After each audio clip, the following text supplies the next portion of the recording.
Chamberlain Viper, which Gary Ailes will be driving later in the race, and some running repairs to one of the GT2 Porsches. That's the Neugarten car, which seems to have some problems underneath, a loose under tray perhaps. And Klaus Ludwig in the pit lane. We ride with Klaus Ludwig as he brings the leading number 2 Mercedes into this narrow pit lane, and he's got to go all the way down to the far end of it, which is where the Mercedes pit is. There'll be a mechanic waiting with the board to show him where he's got to go. There is the mechanic with the board. He's going to swing in to park the car there. He does so. He's got to stop on his point. Bonk, yes he does. He's stopped, and now the car is being refueled already. They're cleaning the windscreen. The other mechanics are ready with the tyres, but they mustn't start changing them yet. And in gets Ricardo Zonta. So Ricardo Zonta takes over from Klaus Ludwig, who helps him with his seat belts. The fuel now almost completed, and the door is shut. Interesting that they have changed drivers, although Schneider is doing a double stint,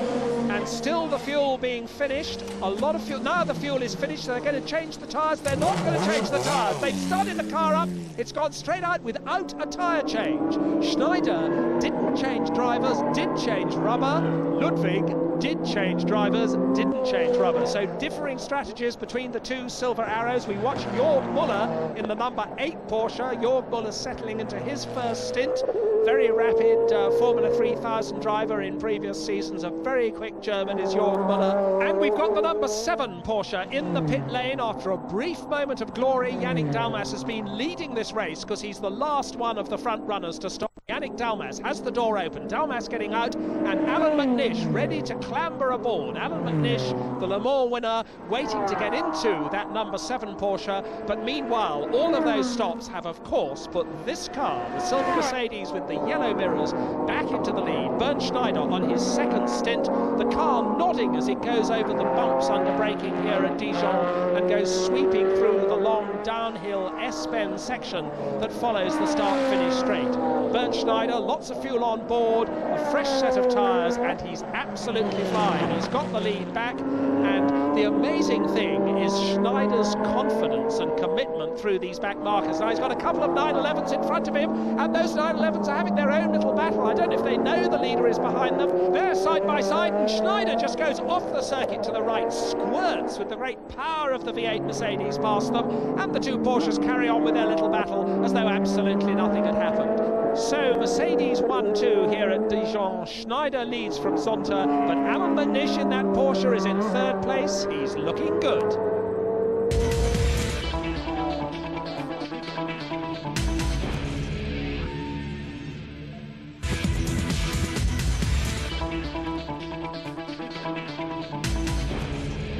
They're still battling away at Dijon. This is the fight for 7th place between Jean-Marc Gounon's Mercedes and Armin Harner in the green Zack-Speed Porsche, which was started in this race by Michael Bartels.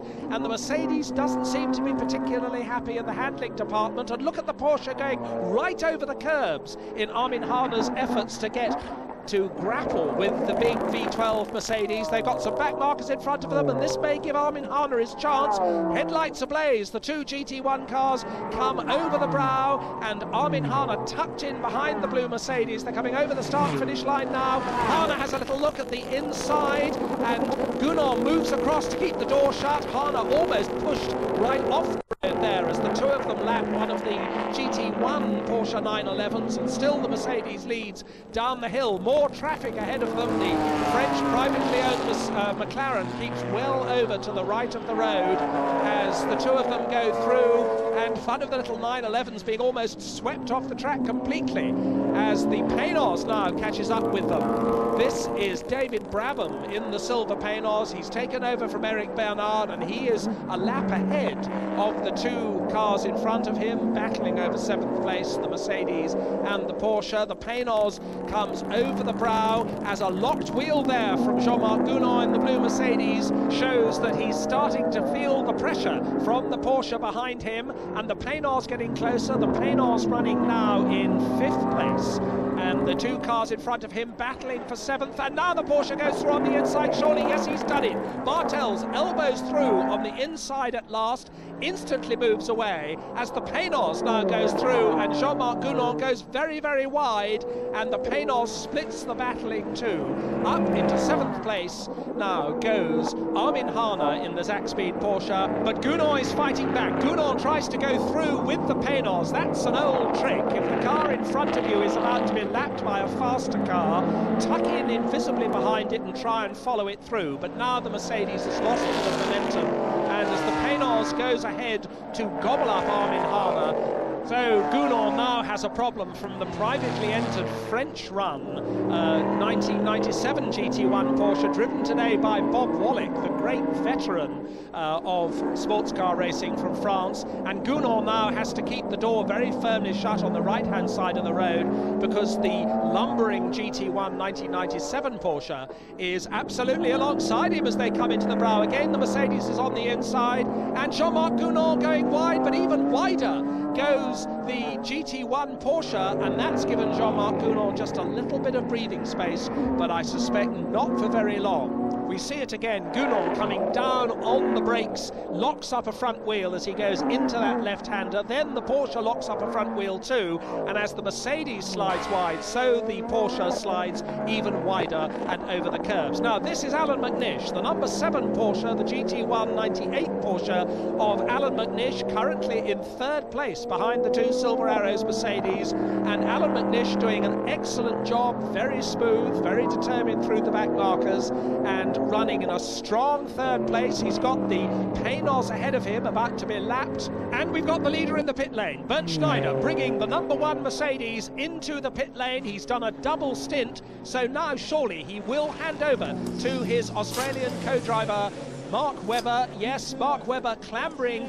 He's a tall figure and he squeezes into that car, helped by Bernd Schneider, who helps him with the seat belts. They're cleaning the windscreen, they're refueling the car, they are changing the tyres, so he gets his 3rd set of rubber in this race. Meanwhile, Ricardo Zonta goes by to take the number 2 Mercedes, temporarily anyway, into the lead, while Schneider and Webber await. Webber waiting to take that car back into the race. The front tyres are done, it's off the jacks, they started up, and away goes Mark Webber. Mark Webber goes back into the race. Now in 2nd place, no, now in 3rd place, because there's McNish. McNish having a big weave as he comes over the start-finish line, and out in 3rd place now comes the Mercedes with the yellow mirrors. That's Bernd Schneider. Alan McNish therefore splitting the two Silver Arrows at the moment. Of course, he has a pit stop to come soon. Behind him on the road, but actually a full lap down in 5th place, is David Brabham in the Pénos. So Alan McNish in 2nd place now. The Pénos, a little puff of flame from its exhaust pipe as David Brabham comes off the power, hits the brakes to go in that tight uphill right-hander. Now we're seeing a replay of Armin Hahne's moment. He's just come into the pit lane, locked up in the pit lane, and had an accident, crashing sideways into the barriers. I don't think he's done much damage to the car. I think he's going to be able to carry on, but that a bad mistake by Hahne. And here's McNish. McNish coming in. This is the 2nd routine stop for the number 7 Porsche. McNish will hand back over to Dalmas, briefly in 2nd place, but the car running securely in the top 3. And as McNish comes in, I can see the number 8 Porsche coming slowly towards the pit lane. Alan McNish leaps out of number 7. Yannick Dalmas is helped in. They're refueling the number 7 car, which seems to be perfectly healthy, but clunking in comes number 8, Jörg Müller at the wheel, and I would guess that that car's race is run. On goes the new rubber onto the Yannick Dalmas Alan McNish car, and when it gets back in the race, it should still have its 3rd place. Yes, it's fired up and away. Back into 3rd place goes Yannick Dalmas in the car he's sharing with Alan McNish, and pushed away is the number 8 car. And now we've got a problem for the leader. The leading car is going very slow. It's got a puncture. The rear left tyre is punctured. Now what happened here? The car has spun. Mark Webber going backwards off. Oh, and he hit the barrier too. Number 1 Mercedes, the leading car, has hit the barriers. It's got a punctured left rear tyre, and Mark Webber is nursing that car on a wheel rim all the way back, most of a lap, to get it back to the pits. It's now back in the pits. They're removing that damaged rear wheel. It comes off in 2 pieces, and Mark Webber sitting impatiently in the cockpit. Mercedes mechanics swarming all over the car. They've got a new left rear on it, but the rear bodywork is damaged, and I would think they're going to have to replace that as well. There's Bernd Schneider going up to open the door and have a quick word. No, he's just making sure the door's shut. He gave a little wave at